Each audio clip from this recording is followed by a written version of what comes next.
Hey, what's up guys, how's it going? So what are we going to be talking about today? We're going to be talking about what is the best gear to get on a budget. Now again, when I'm saying on a budget, I'm talking free to play. We're talking not, doing anything out of the ordinary, just playing a game like you would playing Jane. Alright, now when I talk about this, alright, now I'm not going to stress this a whole lot, but I am going to say this, alright, when you're starting out, obviously everybody in the game is probably going to know, have already picked out a set of gear that they've probably already learned from someone somewhere. Okay, but in general, all right, if you're starting out in the game as a free-to-play player, you're initially going to be an infantry range player, whether you want to be or not. The reason being is because, for the most part, when you're starting out, the Indulgent Visage is going to give you infantry and range by 10%, which is a good chunk that you're going to want, all right? Obviously, when you go to the actual chest plate, you're going to eventually work your way from that to what, in my opinion, would be best is the Winter Parka, because you're going to get 15% army HP, which I think is pretty valuable, and then it gives you even more infantry attack. And obviously, when you're starting out, you really only get the infantry phalanx anyway, so why need anything else? So the Winter Parka is a good piece, in my opinion, for the armor slot. Obviously, between 40 and 50, yeah, that's a little bit of a stretch. So what do you put in there when you're waiting to go to level 50? And I would say that you can either do one of two things. You can either go from wearing like an Armor of Abyss initially, or you could work your way from that to, like, say, well, just to give you some idea of progression, okay?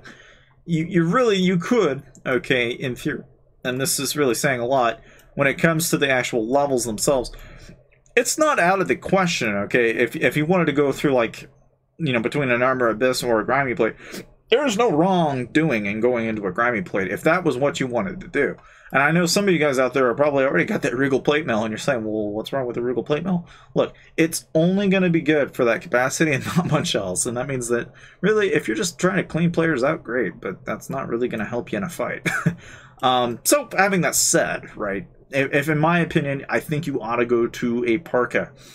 Having that said, though, for leggings, all right, and this is kind of a bare bones opinion here, all right. If you're gonna go anywhere with the leggings, okay, there are two choices. You can either go to Corrupted Boots and keep increasing that infantry attack. Not a lot of harm in that, okay. But overall, you're gonna get 12% into range and cap. So if you're gonna be like a trap, then a honeycomb traps all the way, right? Now, I think, when it comes to starting out, obviously not everybody's going to have access to the level 40 leggings, but obviously, when I've ever talked about gear in this game, guys, you've always known that I kind of like to follow a pattern. Okay, if I'm going to wear mostly infantry gear, then I'm going to probably stick with infantry gear, and vice versa. All right, or if I'm going to do it, I'm going to use 2 unit types. I'm not going to vary it that much. Okay, now you can mix this out as much as you want. There's nothing harmful about that at all. Alright, but just keep that in mind. Alright, having that said though, when it comes to the main hand, again, this is kind of one of those things that, when starting out, you're given the opportunity, alright, to get a Fiery Tomahawk, which I think is a great piece in the main hand when you're starting out as a free-to-play.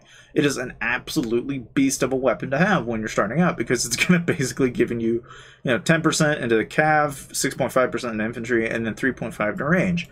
But like I told you guys, I think most people will initially start out as being an infantry and range player. And so you can either get a Dragon's Bite, which is going to give you 10% HP and more infantry attack, which I think is really not a bad option. Okay, because again, if you're going to continue to upgrade that infantry attack and that HP, that's not a bad thing, okay? If you're going to be an inf player. But if, for example, you just want to go a step above that, right? Then I think the most logical step from that point forward is you can either do one of two things. You can either go the route of actually, between the Dragon's Bite, right, with the infantry and HP, or you can get, you could even, and this is a little ambitious, but you could go to a Worm Rod, which is going to give you range. And there, again, you can either be inf range, it doesn't matter really what you want to choose, but most importantly, in my opinion, I think you're best to benefit from both, basically benefiting 2 unit sets. Yeah, you can mix, but it's kind of shaky in my opinion. Having that said, though, with the offhand, right, this is obviously going to be difficult for anybody, okay? When the offhand is concerned, I've had a lot of people ask me this, it's like, well, what do I pick? Where do I go from here? I think free-to-play starting out, you're going to go for the Lunar Scimitar because you're going to get that range and then you're going to get that HP. I stress the HP a big deal here because when you're starting out, you don't really have enough HP and you don't have enough range or infantry attack to really make it do you any good. Okay, I think it's a logical first step to either go with a Worm Lantern if you're a range heavy or go a Terrorblade if you're an inf heavy. Okay. Or, and again, there's no harm in doing this, okay? But you could just as go down the route of getting Call of the Deep and get yourself infantry and cav. Or go get a viral switchblade and get infantry and range and go that route. Again, there's no harm in this, alright? It's just that, essentially, whatever route you're going to go, whether it's a Dragon's Fist, a viral switchblade, Call of the Deep, I'm either focusing on 1 unit stat or I'm focusing on 2 unit stats. But I'm not trying to do all 3. Because generally, if you're going to be sending solos, yeah, you can be mixed. And that's great, but it's not going to be great at everything. And so, in my opinion, it kind of helps to have 1 or 2 unit stats in focus. Just saying. Having that said, though, with the accessories, again, this is a very fruitful option that everybody can kind of go in any one direction. But obviously, when you're starting out, alright, the most logical solution is the Lost Island Relic. And this is why I say you're generally, starting out, you're an inf-range player because of the Lost Island Relics. Because they're the most easiest free-to-play piece that anybody can grab. And they give you 6% into infantry and range.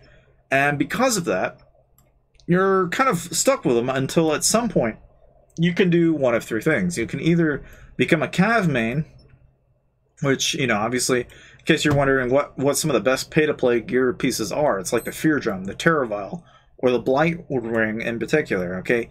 In that order, of pieces that are really, really good for the range, cav, or infantry sets, okay? But if you're wanting to be more of like a trap, you may want to go Burning Scrolls, okay? There's nothing wrong with that. Obviously, Dragon Irises have their benefits as well if you're a cav range player, all right? But in every situation, you can kind of see where it's all coming from. Because, again, we're only looking at the attack stats here. It's the only thing we care about. So, just keep that in mind when you are picking out your gear. Because, again, the king piece here is whatever you're focusing on. And like I said, if you're starting out, in theory, right, an infantry range piece is best. But the one problem I will say with an Ambrosial Cup is that it's 13 rares. Okay, most free-to-play are not going to get 13 rares. Unless by some stroke of luck you just happen to get a legendary, which, lucky you. But, for the most part, not very many people are going to run into that, okay? Now, having that said, that is pretty much it for my, pieces of gear, at least on a budget. I hope you guys kind of got at least some idea of what to use. Hopefully, if you have any questions, feel free to ask in the description below, or comment section below. Description. Alright, well, needless to say, I hope you guys enjoyed the video, and I'll see you guys next time.